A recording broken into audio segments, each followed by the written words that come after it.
So this is literally the third time I've tried to film this. So let's this will help. Okay, so I've been gone for a while. Things have happened. I'm not very mobile right now, so putting up my normal background is not really an option at the moment. I'm between crutches and a wheelchair at the moment. Yeah, so in a nutshell, I got cortisone injections for my back pain. One of them, the one in my SI joint, got infected with staph and it started to abscess, and then I went septic. So I was in the hospital for 2 weeks, in rehab for 2 weeks. I've been homebound for a month.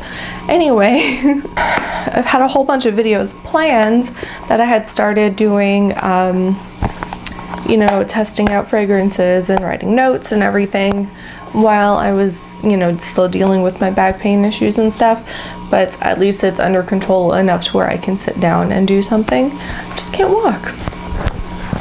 All right, so annndd. So I got this sample set here. It says a fragrance with a history. So I'm not going to talk about their background or their historical marketing, as I like to call it, today, but if you're interested in the stories behind the fragrances, definitely visit their website, whether it's true or not. I've got my notes here. For me, there are two definite winners out of the 4. I know there's another scent. I have not tried it. Hopefully I will at some point. It's on my 2 sample list, which is over 1,000 fragrances long.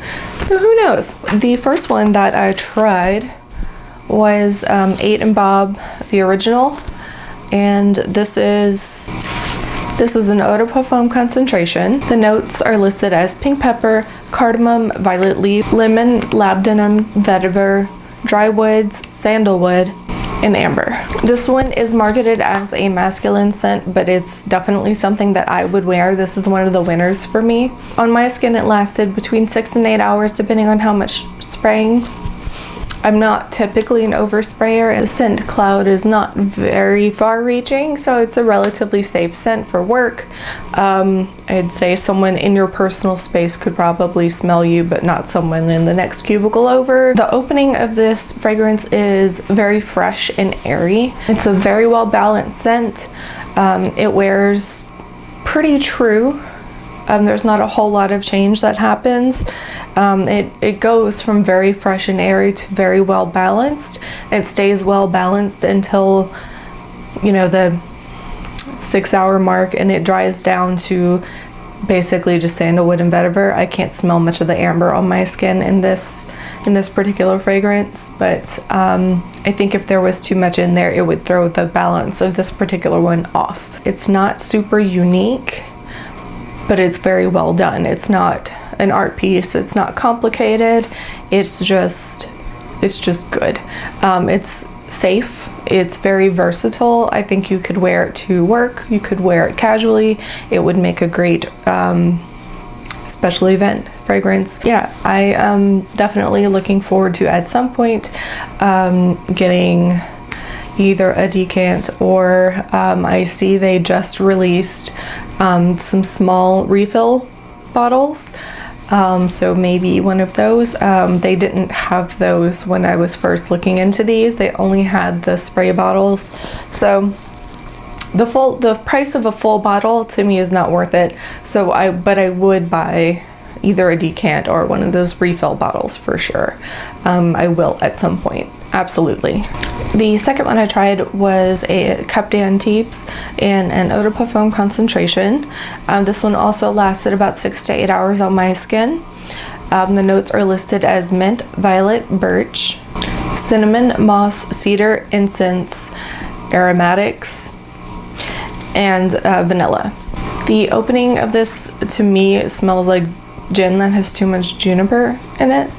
This one is not as well balanced as a couple of the others in this range. There's something a little off about it. It's like it has potential, but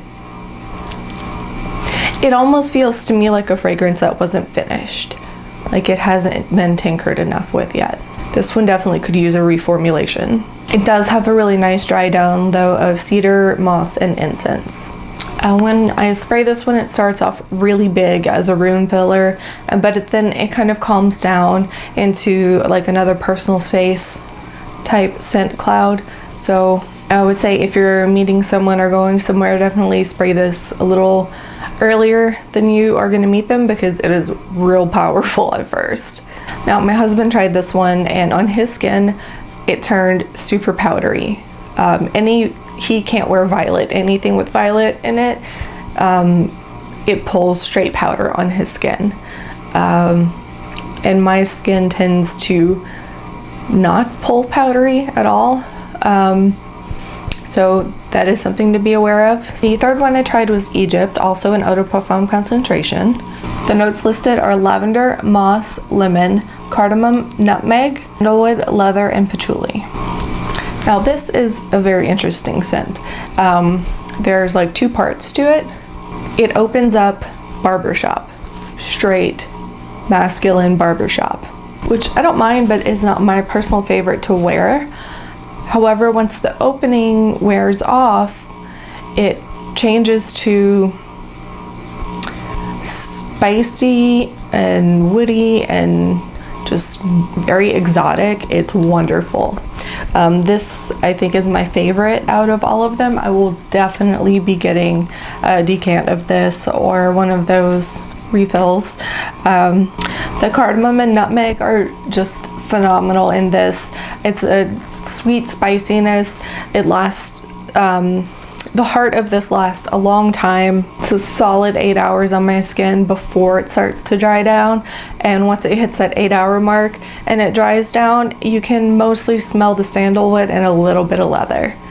This one, the projection can go from like personal space to like arm's length, depending on how many sprays you use, I think.